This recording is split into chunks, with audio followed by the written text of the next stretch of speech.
Hello friends, welcome to Indian GS. तो friends, आज के वीडियो में हम लोग यूपीएससी जियो साइंटिस्ट का जो एग्ज़ाम कंडक्ट करवाया गया था 19 फरवरी 2023 को, उसमें पूछे गए जीएस के क्वेश्चंस को आज इस वीडियो में पूरे विस्तार से जानेंगे। और जो लोग इंडियन जीएस में नए हैं, जिन्होंने इंडियन जीएस को सब्सक्राइब नहीं किया हुआ है, वो सब्सक्राइब कर लें। और जिन लोगों को इसकी पीडीएफ की ज़रूरत होगी, उनके लिए टेलीग्राम लिंक डिस्क्रिप्शन में डाला हुआ है, वहाँ ज्वाइन करके आप पीडीएफ डाउनलोड कर सकते हैं। तो चलिए जानते हैं कौन कौन से प्रश्न पूछे गए हैं यूपीएससी के जियो साइंटिस्ट के एग्ज़ाम में। पहला प्रश्न क्या है? Little Andaman is separated from great Andaman by, मतलब लिटिल अंडमान और ग्रेट अंडमान को कौन सेपरेट करता है? इसमें ऑप्शन दिया हुआ है। First 10 degree channel, second Humphrey straight, और थर्ड डंकन पैसेज, और फोर्थ क्या है? Austin straight. तो इसका राइट ऑप्शन क्या होगा? ऑप्शन नंबर सी इसका राइट ऑप्शन होगा। दैट मीन्स डंकन पैसेज के थ्रू लिटिल अंडमान और ग्रेट अंडमान सेपरेट होते हैं, अलग होते हैं। और ये 10 डिग्री चैनल जो है, ये लिटिल अंडमान और कार निकोबार को सेपरेट करता है, 10 डिग्री चैनल। तो इतना चीज़ें याद रखें। अब नेक्स्ट जानते हैं। ये कुछ दिया हुआ है, जिनको अगर संतुष्टि नहीं हो वो पूरा वीडियो को पॉज करके पूरा डिस्क्रिप्शन को पढ़ लें, आपको समझ में आ जाएगा। नेक्स्ट क्वेश्चन क्या है? डकवीड और azolla is used as an, मतलब जो डकवीड और अजोला होता है उसका किस चीज़ के लिए इस्तेमाल किया जाता है? तो इसमें ऑप्शन दिया हुआ है। ए में पेस्टिसाइड, बी बायो फर्टिलाइज़र, सी आर्सेनिक इंडिकेटर, और डी एंटीसेप्टिक। तो इसका राइट ऑप्शन क्या होगा? इसका राइट ऑप्शन हो जाएगा option number B, that means bio fertilizer में डकवीड और अजोला का यूज किया जाता है। डकवीड और अजोला जो होता है वो फ्लोटिंग एक्वेटिक प्लांट्स होते हैं, और इसका यूज जो होता है एज ए एग्रीकल्चरल फील्ड के लिए यूज किया जाता है, मैन्यूर वगैरह के लिए यूज किया जाता है, इसका यूज ये होता है। अब नेक्स्ट क्वेश्चन जानते हैं। नेक्स्ट क्वेश्चन क्या पूछा गया है? Which one of the following is the international convention agreement specifying the commitment of different countries to mitigate climate change, मतलब इनमें से कौन सा एग्रीमेंट है जो डिफरेंट कंट्रीज को कमिटमेंट करवाता है कि क्लाइमेट चेंज को मिटिगेट करना है? इसमें ऑप्शन दिया हुआ है। First Montreal protocol, B Kyoto protocol, C Paris agreement, और डी बाली एग्रीमेंट। तो इसका राइट ऑप्शन क्या होगा? ऑप्शन नंबर सी इसका राइट ऑप्शन हो जाएगा। दैट मीन्स पेरिस एग्रीमेंट, जो कि 2015 में इसको साइन किया गया था, और इसमें ये कमिटमेंट करवाया गया था कंट्रियों के बीच कि क्लाइमेट चेंज को मिटिगेट करवाया जाए, मतलब क्लाइमेट चेंज जो हो रहा है उसमें कुछ कंट्रोल किया जाए। और जो मॉन्ट्रियल प्रोटोकॉल था, ये इसको 1987 में इसको साइन किया गया था। हालांकि उस टाइम इतना कमिटमेंट नहीं करवाया गया था कंट्रियों के द्वारा, ये सभी जान लें। अब नेक्स्ट क्वेश्चन जानते हैं। नेक्स्ट क्वेश्चन क्या पूछा गया है? Which one of the following algae is not non identified partner to form lichen, मतलब इनमें से कौन सा एल्गी है जो लीचेन नहीं बनाता है? तो इसमें ऑप्शन दिया हुआ है। नोस्टॉक, बी में अस्टिगोनेमा, और सी में ट्रेंटे पोहोलिया, और डी में वोचेरिया। तो इसका राइट ऑप्शन क्या होगा?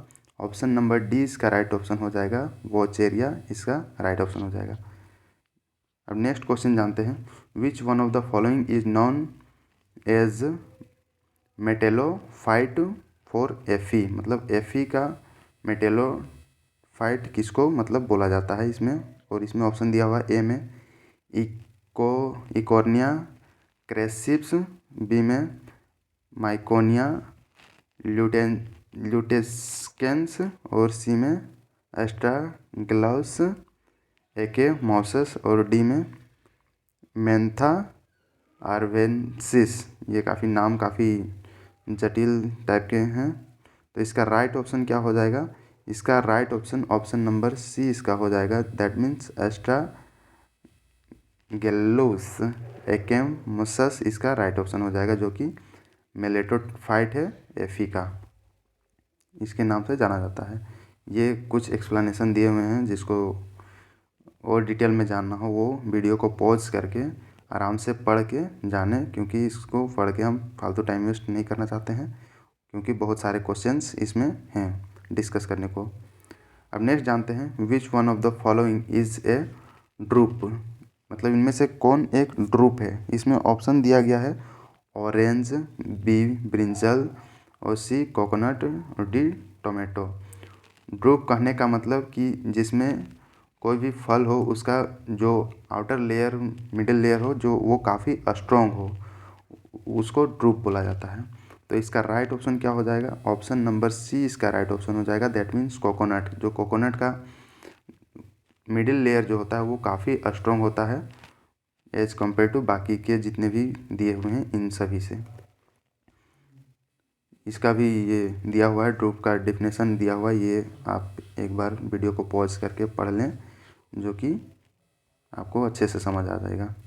नेक्स्ट जानते हैं, which one of the following is a secondary metabolite produced by some plants. इनमें से कौन सा है मेटाबोलाइट जो कि कुछ प्लांट्सों के द्वारा प्रोड्यूस किया जाता है, जिसको सेकेंडरी मेटाबोलाइट मतलब वो प्रोड्यूस करता है। तो इसमें ऑप्शन दिया हुआ है, फर्स्ट स्टार्च, बी टर्पेनॉइड्स, और सी मेलेट, और डी शुगर। तो इसका राइट ऑप्शन क्या होगा, ऑप्शन नंबर 20 का राइट ऑप्शन होगा। दैट मीन्स टर्पेनॉइड जो है वो सेकेंडरी मेटाबोलाइट प्रोड्यूस करता है। ये भी इसका एक्सप्लेनेशन दिया हुआ है। अब नेक्स्ट जानते हैं, नेक्स्ट क्वेश्चन क्या पूछा गया है, व्हाट इज़ फिनोलॉजी, मतलब फिनोलॉजी किसको कहते हैं।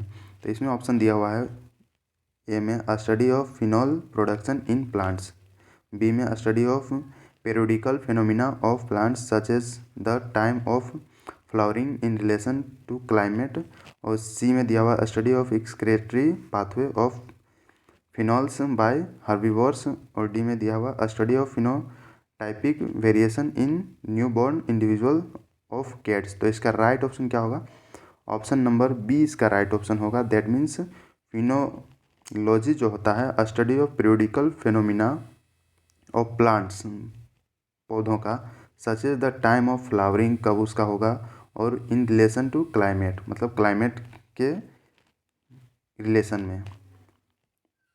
अब नेक्स्ट जानते हैं, ये कुछ डिस्क्रिप्शन दिया हुआ है फिनोलॉजी के बारे में, जिसको अगर संतुष्टि नहीं है वो पढ़ सकते हैं। बाकी आगे बढ़ते हैं। नेक्स्ट क्वेश्चन क्या है, question number 12, which of the following statements relating to SWIFT is are correct, मतलब जो स्विफ्ट है उसमें इसमें कुछ स्टेटमेंट दिए हुए हैं, 2 स्टेटमेंट दिए हुए हैं, उनमें से कौन सा करेक्ट है ये पूछा जा रहा है। तो इसमें फर्स्ट ऑप्शन दिया हुआ है, it is a messaging network used by banks and financial institution globally for quick and faultless exchange of information pertaining to financial transactions, मतलब ये बैंक के द्वारा यूज किया जाता है इंस्टेंट मैसेज वगैरह कुछ भेजने के लिए इंटर बैंक को, मतलब आपसी एक बैंक को दूसरे बैंक से। और दूसरा स्टेटमेंट क्या दिया हुआ है, it stand for society for world wide inter banking financial telecommunication. तो इसका राइट ऑप्शन इसमें दिया गया है, करेक्ट ऑप्शन चूज करना है। ए में ओनली 1, बी में 2 ओनली, सी में बोथ 1 and 2, और डी नाइदर 1 और नॉट 2।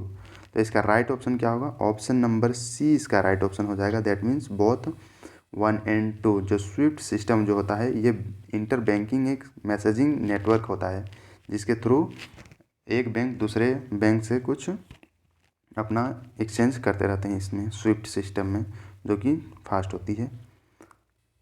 अब नेक्स्ट जानते हैं, नेक्स्ट क्वेश्चन क्या है, which of the following statement relating to the state election commissioner is are correct, मतलब स्टेट इलेक्शन कमिश्नर जो होता है उसके संबंधित में इनमें से कौन सा स्टेटमेंट करेक्ट है। तो इसमें फर्स्ट ऑफ स्टेटमेंट दिया गया है, the state election commissioner is appointed by the election commission of India, और सेकंड दिया है, the state election commissioner can be removed only in the same manner as जज ऑफ ए हाई कोर्ट, मतलब एक high court को जिस तरह remove किया जाता है उसके पद से, उसी के जैसा स्टेट इलेक्शन कमिश्नर को भी रिमूव किया जाता है। ये स्टेटमेंट नंबर 2 बोल रहा है। और स्टेटमेंट नंबर 1 क्या बोल रहा है कि state election commissioner is appointed by election commission of India, मतलब इलेक्शन कमीशन ऑफ इंडिया जो होता है उसके द्वारा स्टेट इलेक्शन कमिश्नर को अपॉइंट किया जाता है। तो इसका राइट ऑप्शन इसमें ऑप्शन दिया हुआ है, ए में 1 ओनली, बी में 2 ओनली, सी में बोथ 1 and 2 और डी नाइदर 1 and नॉर 2। तो इसका राइट ऑप्शन क्या होगा? ऑप्शन नंबर ए इसका राइट ऑप्शन होगा। That means state election commissioner के द्वारा ही इलेक्शन कमीशन ऑफ इंडिया को अपॉइंट किया जाता है, और ये इसका रिमूवल प्रोसीजर ये नहीं है, ये गलत दिया हुआ है ऑप्शन नंबर 2। ये दिया हुआ है आपका डिस्क्रिप्शन, ये पढ़ लें। इसको रिमूव किया जाता है ऑप्शन नंबर स्टेटमेंट 2 में देखें, the state election commissioner can be remove by the governor, मतलब गवर्नर के द्वारा स्टेट इलेक्शन कमिश्नर को रिमूव किया जाता है उसके पद से, ना कि एक हाई कोर्ट के जज के जैसा। अब नेक्स्ट जानते हैं नेक्स्ट क्वेश्चन क्या है। Which one of the following statements relating to the duration of panchayat is not correct, मतलब करेक्ट नहीं है, इनमें से कौन सा स्टेटमेंट? तो इसमें स्टेटमेंट दिया गया है ए में, every panchayat shall continue for 6 year from the date of its first meeting, मतलब जिस दिन इसका फर्स्ट मीटिंग होता है उस दिन से 6 ईयर का ड्यूरेशन होता है पंचायत का। और सेकंड में दिया गया है A panchayat can be dissolved before the expiry of its term in accordance with the procedure prescribed by the state law. और सी में दिया election to panchayat must take place within 6 months of its dissolution. और D में दिया हुआ है A panchayat constituted after premature dissolution shall continue only for a reminder of the period. तो इसका राइट ऑप्शन क्या होगा, मतलब इनकरेक्ट ऑप्शन इनमें से कौन सा है? तो इसका incorrect option option number A इसका है, जो कि 6 ईयर नहीं होता है, ये कहीं कहीं के स्टेट वगैरह जगह जगह पे वेरी करते रहता है ये ड्यूरेशन, पंचायत का ड्यूरेशन। इसमें एक्सप्लेनेशन दिया हुआ है, ये आप पढ़ लें एक बार अपने से। अब नेक्स्ट क्वेश्चन जानते हैं क्या है। 15 नंबर क्वेश्चन में क्या पूछा गया, which of the following words या phrase was not incorporated into the preamble to the constitution of India by the 42nd amendment, मतलब 42nd अमेंडमेंट जब हुआ था तो इनमें से कौन सी चीज़ों को नहीं जोड़ा गया था हमारे संविधान में? तो इसमें ऑप्शन दिया हुआ है, फर्स्ट में सोशलिस्ट, सेकंड सेक्युलर, सी में unity and integrity of the nation, और डी में डिग्निटी ऑफ द इंडिविजुअल। तो इसका राइट ऑप्शन क्या होगा? ऑप्शन नंबर डी इसका राइट ऑप्शन होगा। That means dignity of the individual, इसको नहीं ऐड किया गया था हमारे संविधान के प्रीएम्बल में, मतलब प्रस्तावना में। अब नेक्स्ट जान लेते हैं, ये कुछ एक्सप्लेनेशन दिया हुआ है, इसको हालांकि मैं पढ़ने नहीं बैठूँगा, क्योंकि अगर पढ़ने बैठे तो फिर ज़्यादा ही टाइम एक्सटेंड हो जाएगा इस वीडियो का, जो कि अच्छा नहीं होगा। अब नेक्स्ट जानते हैं नेक्स्ट क्वेश्चन क्या पूछा गया है। Which one of the following statements with regard to the attorney general of India as per article 76 of the constitution of India is not correct? ये मार्क करें कि ये करेक्ट पूछ रहा है या फिर नॉट करेक्ट पूछ रहा है। तो इसमें नॉट करेक्ट पूछ रहा है। तो इसमें ऑप्शन दिया हुआ है, the attorney general of India is appointed by the chief justice of India, मतलब जो अटॉर्नी जनरल ऑफ इंडिया होता है वो चीफ जस्टिस ऑफ इंडिया के द्वारा अपॉइंट किया जाता है। और सेकेंड ऑप्शन में क्या दिया हुआ है, A person who is qualified to be appointed as a जज of the supreme court of India is appointed as the attorney general of India, मतलब जो अटॉर्नी जनरल ऑफ इंडिया के लिए कोई भी अगर पर्सन अगर क्वालिफाइड हो तो वो उसका क्वालिफिकेशन क्या होना चाहिए, एक सुप्रीम कोर्ट के जज के क्वालिफिकेशन के बराबर होना चाहिए। और थर्ड में क्या दिया हुआ है, in the performance of his या her duties the attorney general shall have right to audience in all courts in the territory of India, मतलब ये अटॉर्नी जनरल के पास पावर होती है कि वो इंडिया के कोई भी कोर्ट में वो ऑडियंस ये कर सकता है, मतलब उसमें जा सकता है। और डी ऑप्शन में क्या दिया हुआ है, the attorney general shell hold office during the pleaser of the president of India, मतलब जब तक प्रेसिडेंट चाहें तब तक वो अटॉर्नी जनरल पद पे रह सकते हैं। ऑप्शन नंबर डी में ये मेंशन मतलब बोला जा रहा है। तो इसका राइट ऑप्शन क्या होगा, मतलब करेक्ट ऑप्शन कौन सा नहीं है, नॉट करेक्ट कौन सा है? तो इसका नॉट करेक्ट होगा ऑप्शन नंबर ए, इसका नॉट करेक्ट होगा, मतलब ये गलत ऑप्शन है। The attorney general of India is appointed by the chief justice of India, ये गलत है, क्योंकि अटॉर्नी जनरल को अपॉइंट कौन करता है, तो वो प्रेसिडेंट के द्वारा वो अपॉइंट करवाया जाता है। और प्रेसिडेंट के मतानुसार ही वो जब तक चाहे वो अगर प्रेसिडेंट कभी भी चाहे तो अटॉर्नी जनरल को हटा सकता है, या तो फिर अटॉर्नी जनरल जब अपने मन उसका करे वो त्यागपत्र दे सकता है। ये मेंशन किया हुआ है संविधान में, आर्टिकल नंबर 76 में मेंशन किया हुआ है, ये याद रखें। आर्टिकल नंबर 76 क्या डिस्कस करता है? अटॉर्नी जनरल ऑफ इंडिया के बारे में डिस्कस करता है हमारे संविधान का। ये एक्सप्लेनेशन दिया हुआ है, हालांकि मैंने जो बोल दिया वही है यहाँ पर लिखा हुआ। अब नेक्स्ट जानते हैं, नेक्स्ट क्वेश्चन क्या है। क्वेश्चन नंबर 17 में, which part of independent India had held the first election based on universal adult franchise, मतलब हमारा जब देश आज़ाद हुआ था उस टाइम के बाद, मतलब कौन सा पार्ट इंडिया का है जो कि जिसमें फर्स्ट इलेक्शन करवाया गया था on the basis of universal adult franchise. तो इसमें ऑप्शन दिया गया है, ए में हैदराबाद, बी मणिपुर, सी वेस्ट बंगाल और डी नागालैंड। तो इसका राइट ऑप्शन क्या होगा?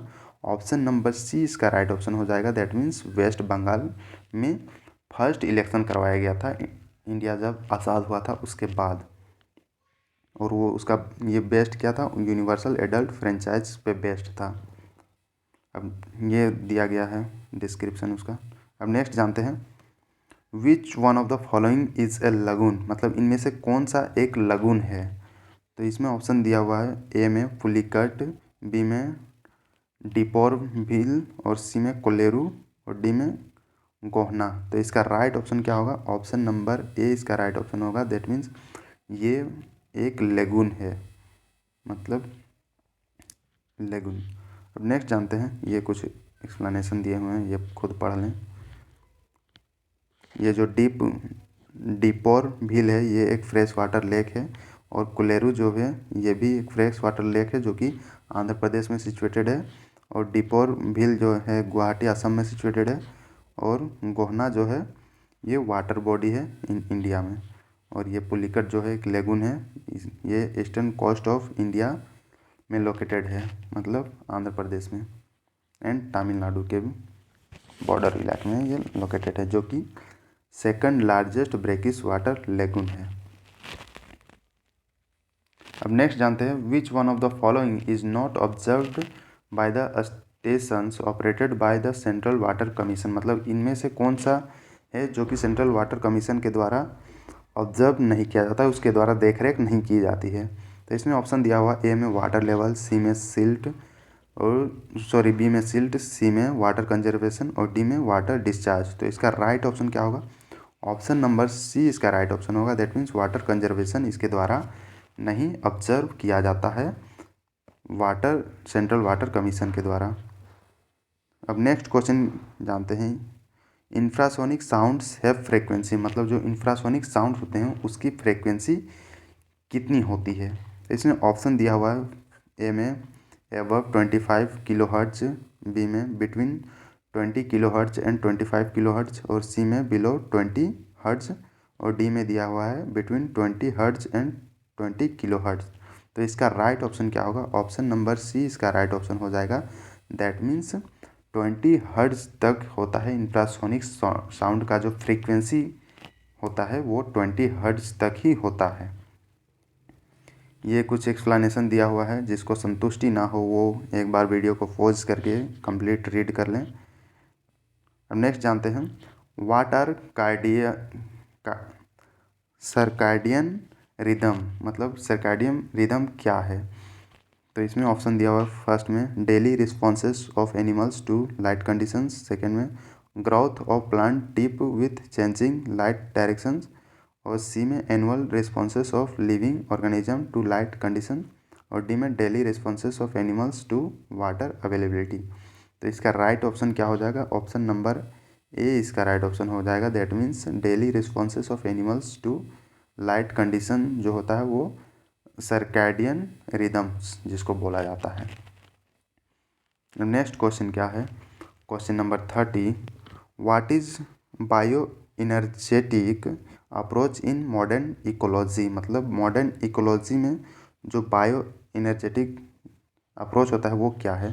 तो इसमें ऑप्शन दिया हुआ है, ए में study of similarities and differences in food relationships among living organism and various forms of energy supporting their life, B में study of energy retention by ecosystem under threat, C में study of energy loss by ecosystem under threat, और D में दिया हुआ है study of energy in deep oceans during cyclone buildup. तो इसका right option क्या होगा? ऑप्शन नंबर ए इसका राइट ऑप्शन हो जाएगा। बायो एनर्जेटिक अप्रोच जो होता है वो होता है study of similarities and differences in food relationship among living organism and various forms of energy supporting their life. ये होगा इसका राइट ऑप्शन। नेक्स्ट क्वेश्चन जानते हैं, question number 27, which one of the following zone of atmosphere is the farthest form of earth surface. मतलब earth surface से सबसे दूर में कौन सा जोन सिचुएटेड है, इनमें से ऑप्शन में दिया हुआ है। तो इसमें दिया हुआ ए में स्ट्रेटोस्फेयर, बी मेसोस्फेयर, सी आयनोस्फेयर और डी ट्रोपोस्फेयर। तो इसका राइट ऑप्शन क्या हो जाएगा? ऑप्शन नंबर बी इसका राइट ऑप्शन हो जाएगा। दैट मीन्स मेसोस्फेयर इसका राइट ऑप्शन हो जाएगा। ये सभी इसके नीचे, मतलब मेसोस्फेयर के नीचे के स्फेयर्स हैं, जो आयनोस्फेयर, ट्रोपोस्फेयर और स्ट्रेटोस्फेयर, जो ये सभी हैं। नेक्स्ट जानते हैं, नेक्स्ट क्वेश्चन क्या है, question number 35, who among the following was the first to decipher Ashokan inscription. मतलब जो अशोक के जो इंस्क्रिप्शन थे वो फर्स्ट किनके द्वारा डेसिफर किया गया था। तो इसमें ऑप्शन दिया गया है, first William Jones, B John Marshall, C James Prinsep और डी अलेक्जेंडर कनिंगम। तो इसका राइट ऑप्शन क्या होगा? ऑप्शन नंबर सी इसका राइट ऑप्शन होगा। दैट मीन्स जेम्स प्रिंसेप के द्वारा अशोकन इंस्क्रिप्शन को सबसे पहली बार डेसिफर किया गया था, मतलब खोजा गया था या फिर पढ़ा गया था। अब ये एक्सप्लेनेशन दिया हुआ है, वो खुद पढ़ लें।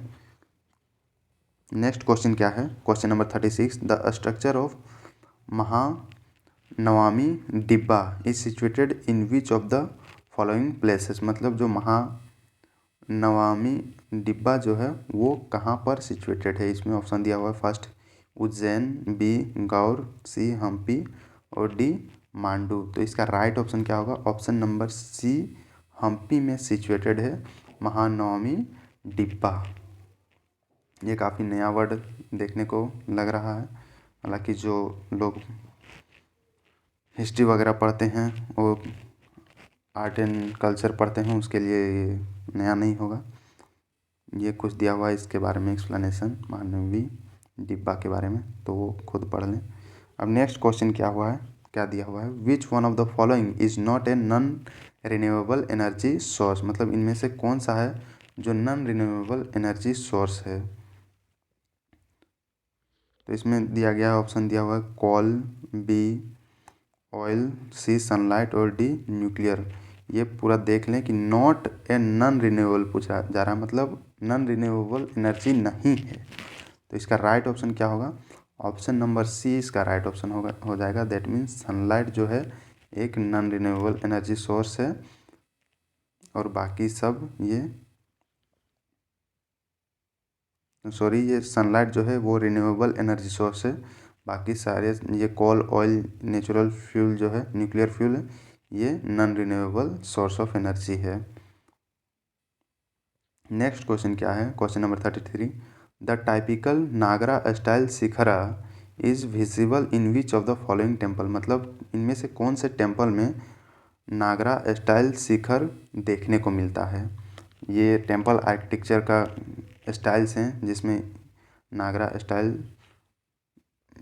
भी एक पढ़ा जाता है। तो इसमें ऑप्शन दिया गया है, बृहदेश्वर टेम्पल जो तंजौर में सिचुएटेड है, बी में दशावतारा टेम्पल जो देवघर में सिचुएटेड है, और सी में कैलाश नाथ टेम्पल इलोरा में, और डी मीनाक्षी टेम्पल मदुरई में सिचुएटेड है। तो इसका राइट ऑप्शन क्या होगा? Option number C, that means Kailash temple जो एलोरा में सिचुएटेड है, इसमें नागरा स्टाइल में शिखर को बनाया गया है। शिखर मतलब जो ऊपर वाला हिस्सा होता है, इसको शिखरा बोला जाता है टेम्पल का। तो ये था दोस्तों कुछ क्वेश्चंस जो कि जीएस के क्वेश्चन थे जो मैंने डिस्कस किया। बाकी कैसा लगा वीडियो को लाइक, शेयर और कमेंट ज़रूर करें, और जो लोग सब्सक्राइब नहीं किए हैं इंडियन जीएस को वो सब्सक्राइब करें, और जो इस वीडियो को ज़्यादा से ज़्यादा शेयर करें, जितने भी अपने दोस्त लोग जो एग्ज़ाम दिए हैं इसका यूपीएससी का जियो साइंटिस्ट का एग्ज़ाम, उससे मतलब उसके पास शेयर करें ताकि उन्हें भी ये देखने को मिल जाए। Thank you for watching this video. और भी अगर क्वेश्चंस जो छूट गए हैं वो अगर चाहिए उसका एनालिसिस तो आप कमेंट करके बता सकते हैं, हम बना के डाल देंगे इस चैनल में। थैंक यू दोस्तों।